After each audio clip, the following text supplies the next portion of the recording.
নমস্কার, সকল বন্ধুকে মুভি কথা ইউনিভার্স চ্যানেলে স্বাগত জানাই। আজকে আমি বিখ্যাত প্যারানর্মাল ইনভেস্টিগেটর গৌরব তিওয়ারির ওপর বানানো ভয় সিরিজটি বর্ণনা করব। সিরিজটিতে মোট 8টি এপিসোড আছে। আজকে আমি প্রথম 2টি এপিসোড সম্পর্কে বর্ণনা করব। তো শুরু করা যাক। কিন্তু শুরু করার আগে আমার একটাই অনুরোধ, আপনারা অবশ্যই চ্যানেলটিকে একটা সাবস্ক্রাইব এবং লাইক করবেন। প্রথম এপিসোডের শুরুতে গৌরব তিওয়ারির আসল প্যারানর্মাল ইনভেস্টিগেশনের কয়েকটি ক্লিপস দেখানো হয়, যেখানে গৌরব কয়েকটি ভুতুড়ে জায়গায় গিয়ে সেই জায়গার আত্মার সাথে কানেক্ট করার চেষ্টা করেছে।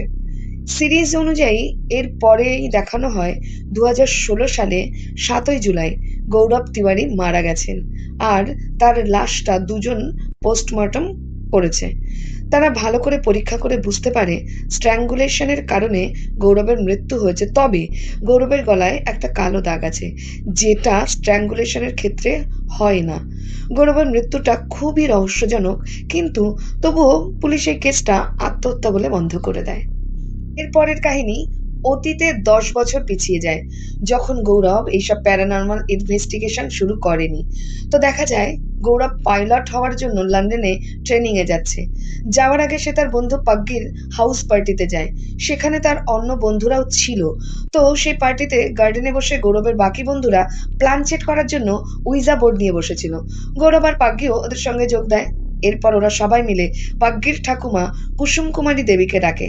কিছুক্ষণ পর ওদের হাতে যে উইজা বোর্ডের হার্ট শেপ পয়েন্টার ছিল, সেটা আপনা আপনি ওই উইজা বোর্ডের ওপর লেখা লেটারের ওপরে যায়, আর ওরা বুঝতে পারে আত্মা হ্যালো বলছে। তারপর আবার ওই পয়েন্টারের মাধ্যমে ওই আত্মা নিজের নাম বলে কুসুম কুমারী দেবী।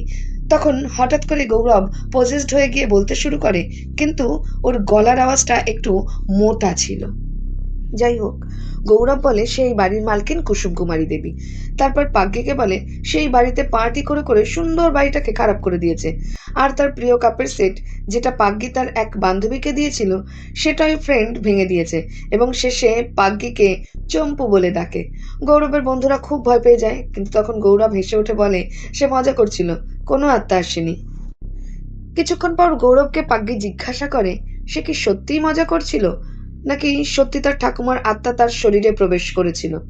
গৌরব বলে সে মজা করছিল। তখন পাগ্গি আবার জিজ্ঞাসা করে, তাহলে ও যে কাপ ওর বন্ধুকে দিয়েছে সেটা জানলো কি করে? এতে গৌরব বলে হয়তো কোনোদিন সে তার থেকেই শুনেছে। তারপর পাগ্গি গৌরবকে বলে সে তার ঠাকুমাকে কি কোনোদিনও দেখেছে? গৌরব বলে না, সে তো কোনোদিনও দেখেনি। তখন পাগ্গি গৌরবকেও ঠাকুমার ছবি দেখিয়ে বলে তার ঠাকুমার হাতের বুড়ো আঙুলের পাশের আঙুলটা নেই, আর যখন গৌরব পজেসড হওয়ার অভিনয় করছিল, তখন সে নিজের হাতের বুড়ো আঙুলের পাশের আঙুলটা ভাঁজ করে রেখেছিল, যেন ওর ওই আঙুলটাই নেই। এছাড়াও পাগ্গি বলে ছোটবেলায় তার ঠাকুমা তাকে চম্পু বলে ডাকতো, যেটা কেউ জানতো না। তাহলে গৌরব জানলো কি করে? এই ঘটনা গৌরবকে কিছুটা ভাবতে বাধ্য করে যে সত্যি কি সেই দিন পাগ্গি ঠাকুমার আত্মা এসেছিল, নাকি এটা শুধুমাত্রই কাকতালীয়। যাই হোক, এরপর গৌরব লন্ডনে যায় ফ্লাইং শিখতে। সেখানে একদিন সে একা একা প্লেন ওড়াচ্ছিল, কিন্তু হঠাৎ করেই তার প্লেনে ম্যালফাংশন হয়। সে অনেক চেষ্টা করে ঠিক করার, কিন্তু কিছুতেই ঠিক হয় না। তার প্লেন নিচে যেতে থাকে। গৌরবের প্লেনের ওপর থেকে সম্পূর্ণ নিয়ন্ত্রণ হারিয়ে যায়। তখনই হঠাৎ করে তার পেছনের সিট থেকে পাইলটের ড্রেস পরা একজন গৌরবের কাঁধে হাত রাখে। গৌরব ভয় পেয়ে পেছনে তাকালে উনি বলেন মেইন প্রবলেম হলো ফুয়েলের নব, সেটা কয়েকবার চালু আর বন্ধ করতে হবে, তাহলেই ঠিক হয়ে যাবে। গৌরব তাই করে, আর তার প্লেন আবার ঠিক হয়ে উড়তে শুরু করে। ঠিক হয়ে যাওয়ার পর গৌরব পেছন ফিরে দেখে পেছনে কেউ নেই। এরপর সে প্লেন ল্যান্ড করিয়ে এই ঘটনা তার ফ্রেন্ডকে বলে, কিন্তু সে বলে গৌরব হয়তো টেনশনে হ্যালুসিনেট করেছে। তবে গৌরবের মনে হয় এটা তার মনের ভাবনা নয়, সে সত্যি সত্যি কাউকে দেখেছে। তাই সে যে প্লেনটা ওড়াচ্ছিল তার হিস্ট্রি চেক করে দেখে এই প্লেনটার মেশিনের কিছু সমস্যা থাকার জন্য প্লেনটাকে ঠিক করতে দেওয়া হয়েছিল। তখন এই প্লেনের ফুয়েল নবটা পাল্টে অন্য এক প্লেনের নব লাগানো হয়েছে, আর যে প্লেনের নব লাগানো হয়েছে সেটা কিছুদিন আগে ক্র্যাশ হয়েছে, আর সেই ক্র্যাশে পাইলট সহ সব প্যাসেঞ্জার মারা গেছে। গৌরব তখন পাইলটদের সম্পর্কে খোঁজ করে। সে দেখে প্লেনে ডোনাল্ড রেপো আর বব লফট নামের দুইজন পাইলট ছিল, আর এই বব লফটই তাকে ওই দিন সাহায্য করেছে। এই বব লফটের সাহায্য করার কথা গৌরব তার রিপোর্টে লিখে জমা দেয়, কিন্তু তার এই কথা কেউ মানে না। সবাই ভাবে তার মেন্টাল কোনো প্রবলেম হয়েছে, কিন্তু গৌরব বুঝতে পারে তার মধ্যে এমন কিছু শক্তি আছে যার কারণে সে আত্মাদের দেখতে পায় আর তাদের সাথে কন্ট্যাক্ট করতে পারে। তাই এই বিষয়ে ঠিকভাবে জানার জন্য সে the church of metaphysical and humanistic সায়েন্সের সেন্টারে যায়। এখানে এইসব আধ্যাত্মিক ও ভৌতিক ব্যাপার নিয়ে আলোচনা হয়। সেখানে সে কয়েকটা বই পড়ে আর আরএমই পোর্ট, যেটা ইলেকট্রোম্যাগনেটিক ফিল্ড, ট্রাইফিল্ড মেটার, যেটা ইলেকট্রোম্যাগনেটিক ফিল্ড মেজুয়ার করে আত্মার সাথে কমিউনিকেশন করায়, আর ইএমএফ মিটার, যেটা কোনো আত্মা থাকলে সিগন্যাল দেয়। এইসব বৈজ্ঞানিক যন্ত্র সম্পর্কে সে জানে। তারপর তার আত্মার সাথে কানেক্ট করার ক্ষমতা আছে কিনা জানার জন্য দুজন প্যারানর্মাল রিসার্চার তাকে একটা মর্গে নিয়ে যায়, যেখানে 10 নম্বর ফ্রিজারে এক আত্মাকে মাঝে মাঝে কেউ দেখতে পায়। গৌরব ইএমএফ মিটার নিয়ে ওই মর্গের রুমে যায়। রুমে ঢুকতেই ইএমএফ মিটারের লাইটগুলো পুরো লাল হয়ে যায়।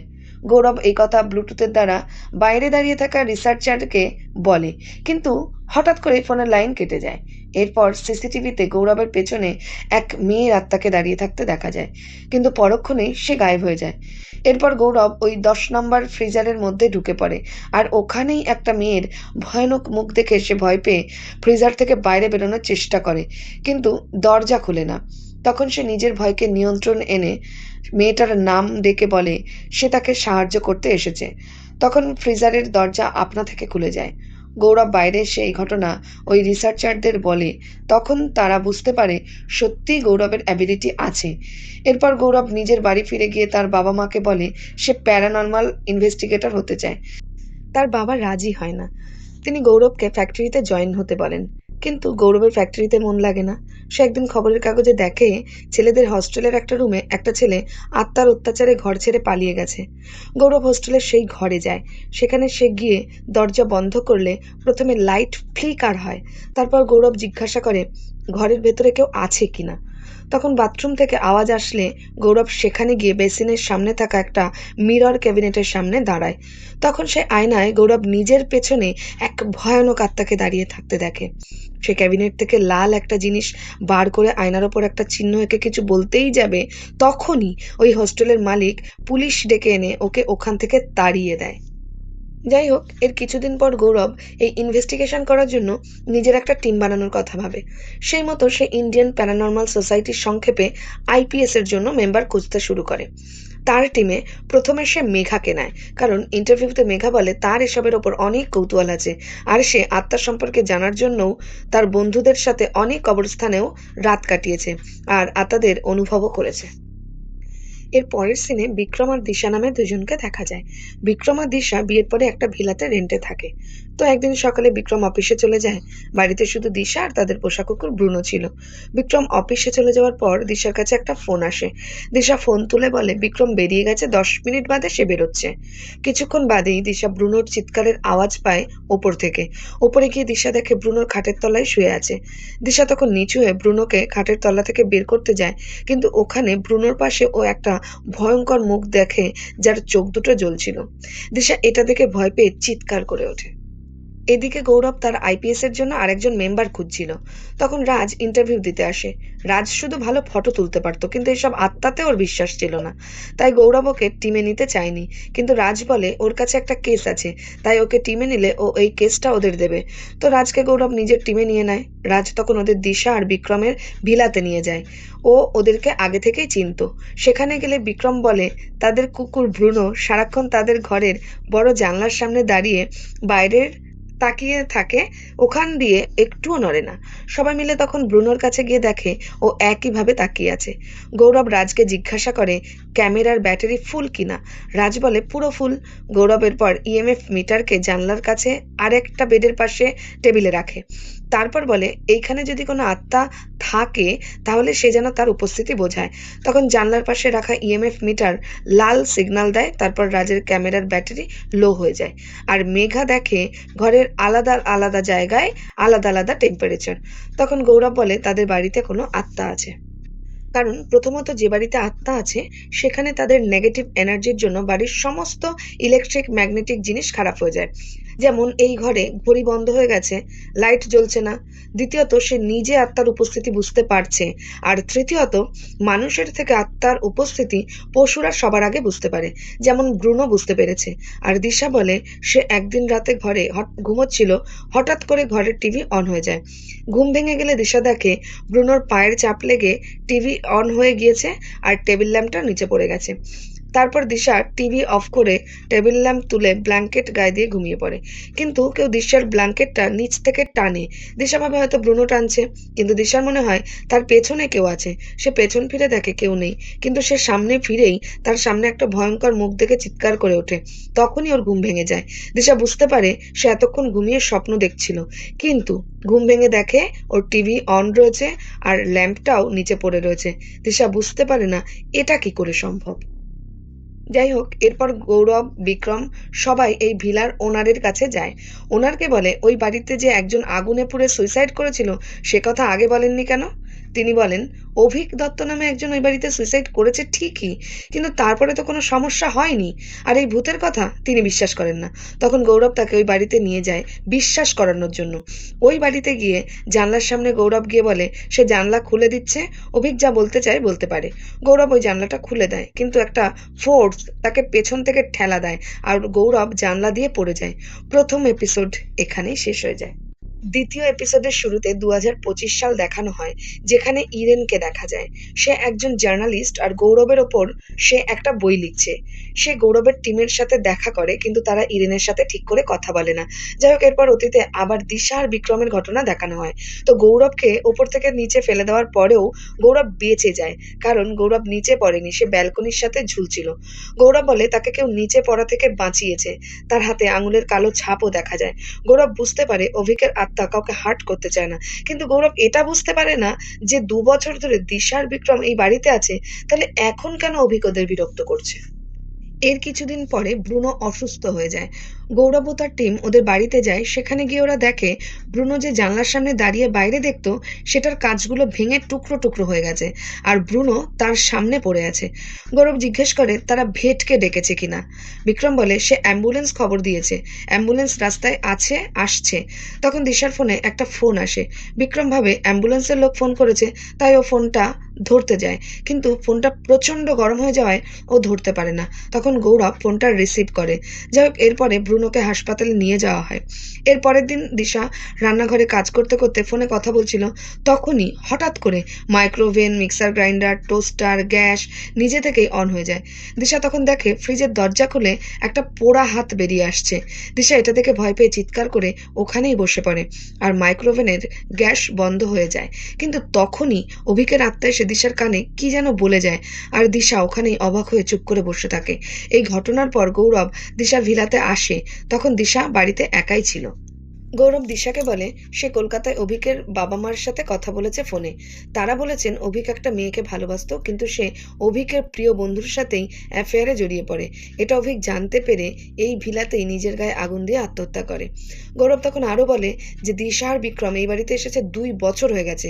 অভিকের যদি ভয় দেখানোর উদ্দেশ্যই থাকতো, তাহলে তারা যখন এসেছে তখন কিছু না করে 2 বছর বাদে কেন করবে। গৌরব দিশাকে জিজ্ঞাসা করে তার আর বিক্রমের সম্পর্ক ঠিক আছে তো।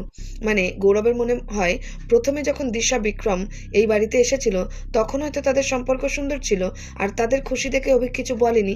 গৌরব আবার দিশাকে জিজ্ঞাসা করে তার অ্যাফেয়ার চলছে কিনা কারোর সাথে। দিশা জানায় তার কারোর সাথে কোনো অ্যাফেয়ার চলছে না। গৌরব বলে তাহলে ব্রুনো যেদিন হাসপাতালে ভর্তি হলো সেদিন ওর ফোনে যে ফোনটা এসেছিল, যার জন্য ফোন গরম হয়ে গিয়েছিল, সেটা নিধি নামে দিশার ফোনে সেভ করা থাকলেও গৌরব ওই ফোন ধরার পর একটা ছেলে কথা বলছিল। তখন দিশা সত্যি কথা বলে তার বিক্রমের বন্ধুর সাথেই একটা অ্যাফেয়ার চলছে। এইবার গৌরব বুঝতে পারে কেন অভিকের আত্মা এত দিন পর ওদের ভয় দেখাচ্ছে। আসলে অভিককে ওর প্রেমিকা ঠকিয়েছিল, তাই ও আত্মহত্যা করেছিল, আর দিশা বিক্রমকে ঠকাতে শুরু করেছিল, তাই ও ওকে ভয় দেখাচ্ছে যাতে বিক্রমের অবস্থা ওর মতো না হয়। গৌরব দিশাকে বলে এসব ছেড়ে দিতে, তাহলেই সব ঠিক হয়ে যাবে। দিশা বলে আজই সে সব সম্পর্ক বিক্রমের বন্ধুর সাথে শেষ করে দেবে। এরপর সব ঠিক হয়ে যায়। ব্রুনো সুস্থ হয়ে বাড়ি ফিরে আসে, আর দিশাও অ্যাফেয়ার শেষ করে দেয়। এরপর থেকে অভিক আর দিশাকে ভয় দেখায় না। তাদের বাড়িতে সব স্বাভাবিক হয়ে যায়। এরপর আবার 2025 সালে ইরেনকে দেখা যায়। ইরেন গৌরবের মৃত্যুর আগে তার মানসিক অবস্থা কেমন ছিল জানার জন্য গৌরবের সাইকিয়াট্রিস্ট বন্ধু নিহারিকার সাথে দেখা করতে যায়। কিন্তু নিহারিকা বলে ও যা বলার পুলিশকে বলে দিয়েছে, আর কিছু সে বলতে পারবে না। এরপরে আবার 2016 সালের ঘটনা দেখা যায়, যেখানে মৃত্যুর কিছুদিন আগে গৌরব কিছু একটা নিয়ে সারাক্ষণ ভয়ে ভয়ে থাকতো। ওর মনে হতো কেউ যেন সারাক্ষণ ওর সাথে রয়েছে। তখন থেকে নিহারিকা লক্ষ্য করেছিল গৌরব কেমন যেন চুপচাপ হয়ে থাকতো আর কোনো একটা ব্যাপার নিয়ে খুব স্ট্রেসে থাকতো। নিহারিকা গৌরবকে অনেকবার জিজ্ঞাসা করেছিল তার কি হয়েছে, কিন্তু সে কিছুই বলতো না। এর কিছুদিন বাদে গৌরব নিজের বাড়ির ওয়াশরুমে স্নান করতে যায়। অনেকক্ষণ পরেও বাইরে না আসলে গৌরবের মা গৌরবকে ডাকতে যায়, কিন্তু অনেকবার দরজা ধাক্কালেও যখন গৌরব দরজা না খোলে, তখন গৌরবের বাবা দরজা ভেঙে দেখে গৌরব মেঝেতে পড়ে আছে আর ওর গলায় একটা কালো দাগ রয়েছে। দ্বিতীয় এপিসোড এখানেই শেষ হয়ে যায়।